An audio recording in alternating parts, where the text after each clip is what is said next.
I stare at the perfectly arranged dinner table, counting wine glasses like rosary beads. 1, 2, 3, no alcohol for the twins, of course. Everything has to be perfect tonight. Mason's promotion means we can finally afford that family vacation to Europe the girls have been begging for. 17 years of marriage, and he's still climbing that corporate ladder like it's his personal Mount Everest. The pot roast is getting cold. Again. I check my phone, no messages, no calls. Just the echo of empty notifications. Mom? Chloe's voice comes from behind me, soft as a whisper. My 15-year-old stands in the doorway, fingers twisting the hem of her sweater. Something's off. I know that look, the one that says she's carrying a secret too heavy for her shoulders. What is it, sweetheart? She takes a step forward, then back, like she's dancing with indecision. I saw Dad today. At the mall. Oh. I keep arranging the silverware, though I've aligned these forks 3 times already. He was with someone. Her voice cracks. A woman. The fork in my hand clatters against bone china. Shopping for my birthday present, probably. The lie tastes bitter on my tongue. They were kissing, Mom. The world tilts sideways.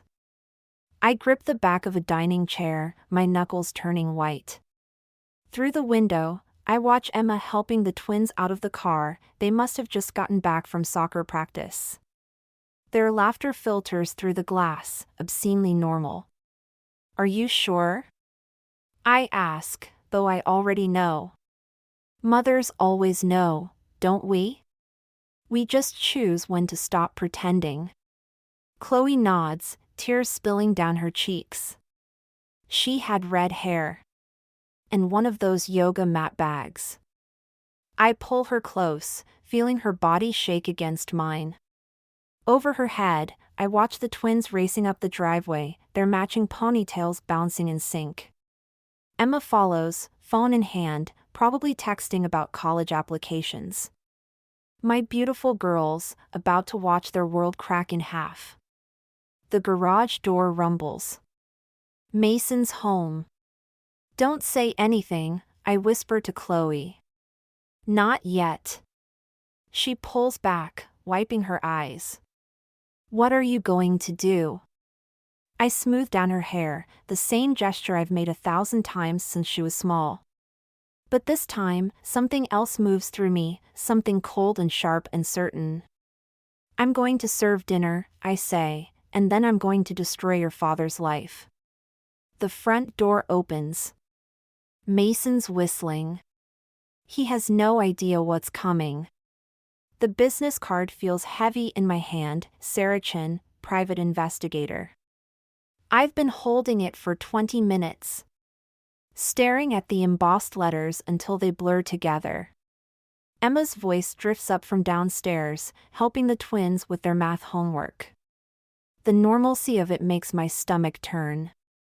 Last night's dinner plays on repeat in my head. Mason's practiced smile, the way he complimented the pot roast he barely touched. How his phone kept lighting up with notifications he pretended not to see. 17 years of marriage, and I never noticed how good he was at lying. The knock on my bedroom door startles me. Come in. Emma slips inside, closing the door quietly behind her. Chloe's been crying in her room. I know. The words taste like ash. Are you going to tell me what's going on? She sits on the edge of my bed, looking more adult than any 17-year-old should have to be. Dad's been weird, Chloe won't talk to anyone, and you're up here instead of making your famous Thursday lasagna. I slide the business card into my pocket. Your father and I are just going through some things. Mom. Emma's voice hardens. I'm not stupid. I saw the yoga mat in his car yesterday. He doesn't do yoga. Of course she noticed. Emma notices everything. I wonder what else she's seen while I've been playing Happy Families. My phone buzzes, Mason. Working late again, honey. Don't wait up. The same message he's sent 3 times this week. He's cheating, isn't he? I look at my daughter, really look at her. The set of her jaw, the steel in her eyes. She's already figured it out, probably before Chloe caught him at the mall. I'm handling it, I say, but Emma shakes her head. No, we're handling it. All of us. She pulls out her own phone, showing me a series of text messages. I've been tracking Dad's location for weeks. He goes to the same address every Tuesday and Thursday afternoon. Want to guess what's there? A yoga studio, I whisper. Namaste Wellness Center. Emma's laugh is bitter. Real original, Dad. The door creaks open again. Chloe stands there, eyes red but determined. Behind her, the twins peer around the doorframe, their usual mischief replaced with something harder. We have a plan, Chloe says quietly. I should tell them no. Should protect them from this ugly adult mess. But looking at their faces, my daughters, my warriors, I realize they're already part of the story. Maybe they always were. Tell me, I say, and watch as 4 identical smiles spread across their faces. Mason thinks he's the one with the power to break this family. He's about to learn how wrong he is. Sarah Chen's manila envelope sits between us on the kitchen counter like a loaded gun. The twins are at soccer practice, and Emma's driving Chloe to her piano lesson. The house feels too quiet, too empty, perfect for what's coming. These were taken Tuesday, Sarah says, sliding out photographs one by one. The Namaste Wellness Center has excellent windows. My hands don't shake as I look at them. Mason and his red-headed yoga instructor, their bodies pressed together against her office wall. His wedding ring catches the light in one shot, a detail that feels like a deliberate mockery. Her name is Lana Peterson. 28. Been teaching there for 3 years. Sarah's voice is clinical, detached. They meet Tuesdays and Thursdays, sometimes Saturdays when he claims he's showing houses. I pick up the last photo. They're laughing about something, his hand on her lower back. I remember when he used to touch me like that. There's more, Sarah hesitates. Bank statements, hotel receipts. He's been drawing from your joint savings. Of course he has. The European Vacation Fund, that's what makes me laugh, a sound so sharp it could cut glass. The front door opens. Mason's whistling again, that same tune from last week. He freezes when he sees Sarah. Trinity? What's going on? I slide the photos across the counter. Namaste, Mason. His face drains of color as he looks at them. I can explain. Can you explain the savings account? The hotel rooms? My voice stays steady, surprising me. Can you explain to our daughters why their college fund is paying for your girlfriend's yoga mat? She's not, he stops, swallowing hard. This isn't what you think. Actually, Emma's voice cuts through the kitchen. She stands in the doorway, Chloe beside her. The twins peer around them, their soccer cleats still on. It's exactly what we think. I didn't hear them come in. From Mason's face, neither did he. Girls, please, he starts, but Chloe holds up her phone. We have the texts too, Dad. The ones you deleted from Mom's phone when she was sleeping. Her voice trembles but holds. We've been tracking everything.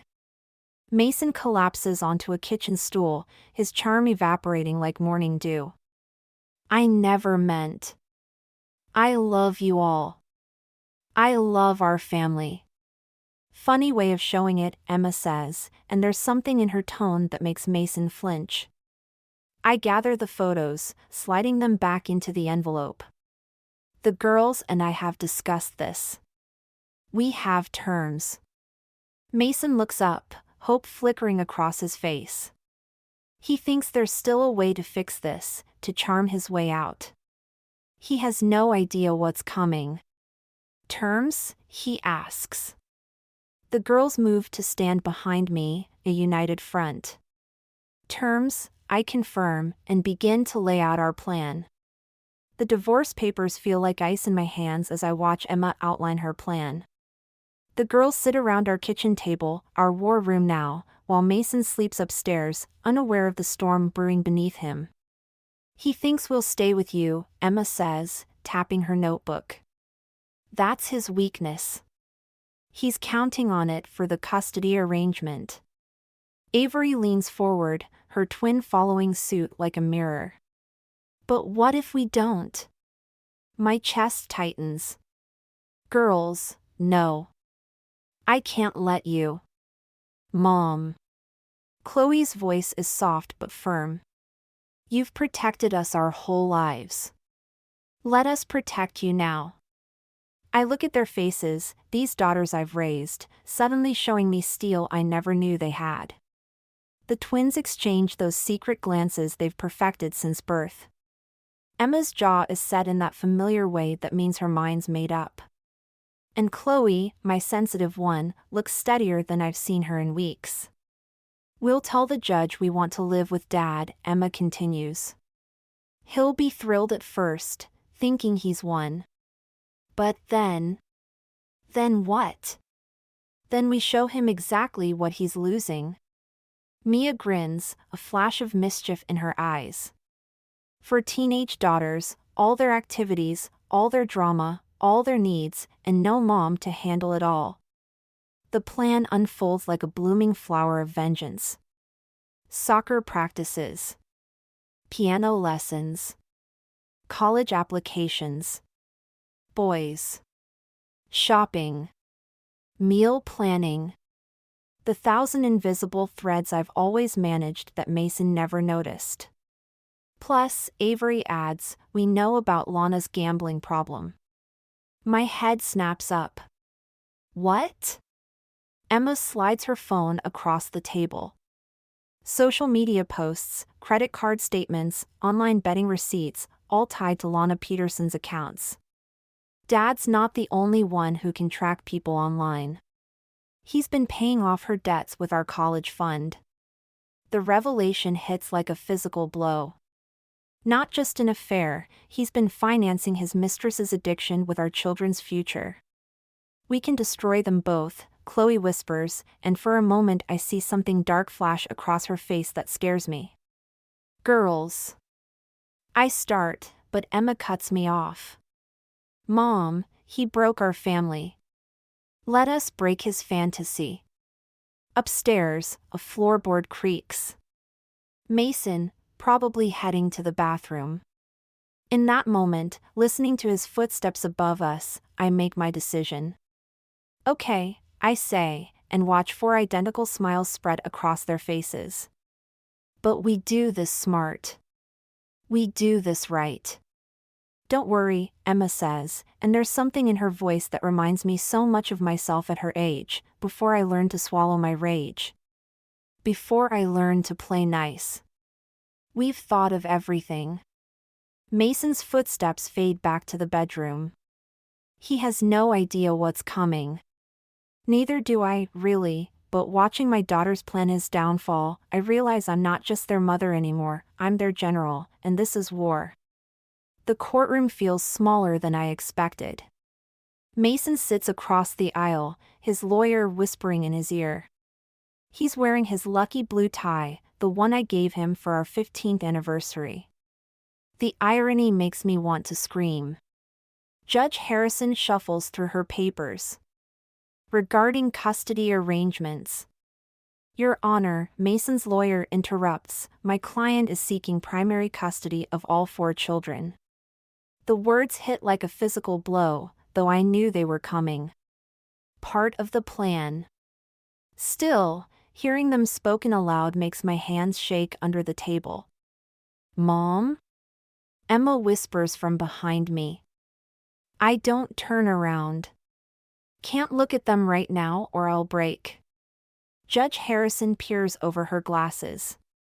The children are present today? Yes, Your Honor, my lawyer responds. And they'd like to speak.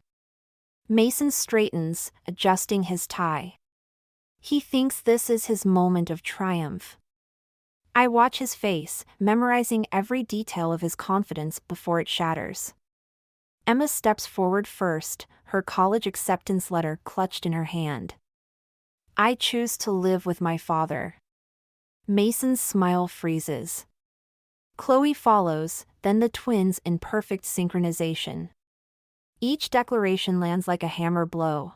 I choose to live with my father. The judge raises her eyebrows.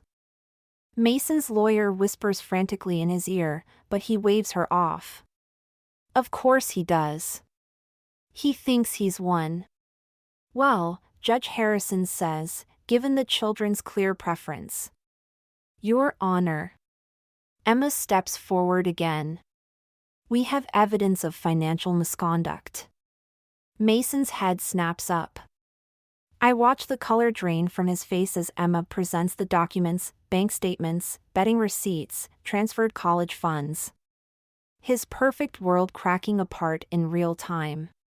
Furthermore, Chloe adds, her voice steady despite her trembling hands, we have proof of Miss Peterson's gambling addiction, which our father has been financing with our education money. The judge's expression darkens. Mason's lawyer frantically flips through papers, unprepared for this ambush. Trinity, Mason says, turning to me. You can't let them do this. I meet his eyes for the first time since we entered the courtroom. I'm not doing anything, Mason. They're your daughters. You should know them better. His face contorts with something between rage and fear. This isn't about the girls. This is about you trying to. No, Dad, Emma cuts in. This is about consequences. You wanted us? You've got us. All of us. Hope your apartment has 4 bedrooms. Judge Harrison calls for order, but I barely hear her. I'm watching Mason finally understand what's happening, that his perfect escape plan has become his prison sentence. The girls gather behind me, a united front of righteous fury. Be careful what you wish for, I whisper, just loud enough for him to hear. You might just get it. Emma's texts arrive like clockwork every hour, each one a fresh wound. Mason's 2-bedroom apartment wasn't meant for 5 people. The girls are sleeping on air mattresses, sharing one bathroom, and making sure Mason knows exactly how miserable they are. Dad tried to make dinner, today's message reads. Mia told him she's allergic to garlic now. He's on his 3rd attempt at pasta. I should feel satisfied. This was the plan, make Mason's life hell until he breaks. But sitting alone in our empty house, surrounded by family photos I can't bring myself to take down, victory tastes like ash. The doorbell rings. Lana stands on my porch, mascara streaked down her face. We need to talk. I consider slamming the door, but something in her expression stops me. 5 minutes. Mason's losing it, she says, following me into the kitchen. He called me crying last night. Said the twin switched his hair product with pink hair dye before a client meeting. Sounds like a personal problem. He's drinking. A lot. Lana wrings her hands. And the gambling. I never meant for him to get involved in that. It started small, just covering a few debts. Using my daughter's college fund. She flinches. I didn't know where the money came from. I swear. My laugh sounds hollow even to me.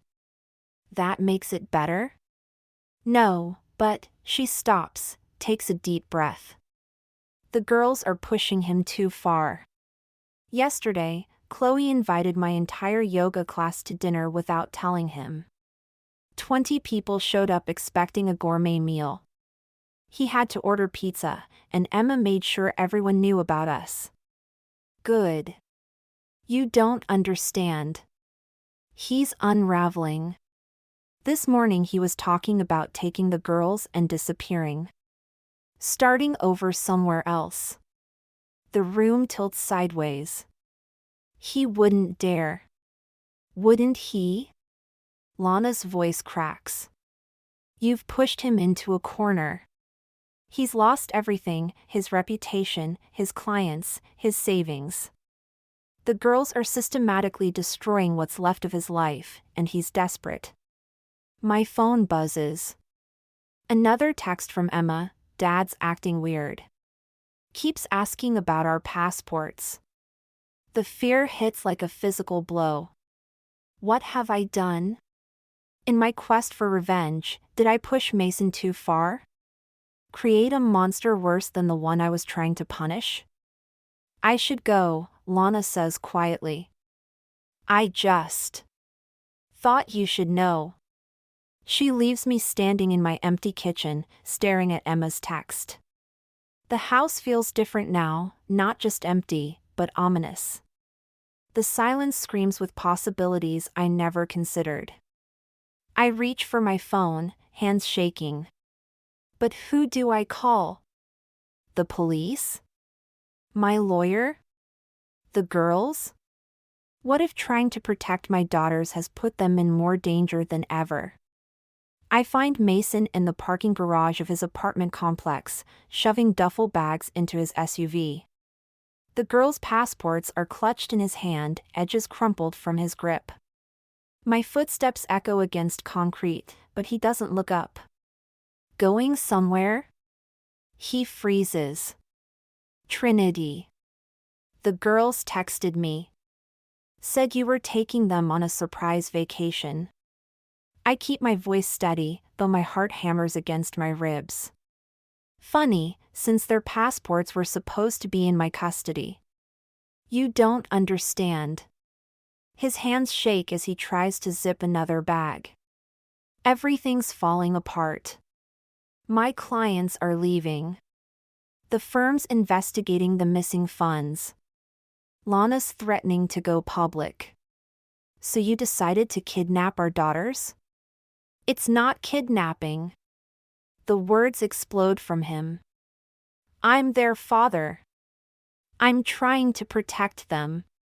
From what, Mason? The consequences of your actions? He slumps against the car. They hate me. My own daughters hate me. They trusted you. We all did. A car door opens behind me. Emma steps out, followed by her sisters. They must have been waiting, watching. Mason's eyes dart between them, wild and desperate. Girls, get in the car, he says. We're leaving. Starting fresh. No, Dad. Emma's voice is steel. We're not. Chloe holds up her phone. We called the police. They're on their way. The twins move to flank me, a united front. Mason's face crumples, then hardens. This is your fault, he snarls at me. You turned them against me. Taught them to be cruel. No, Mason. I step forward. You did that all on your own.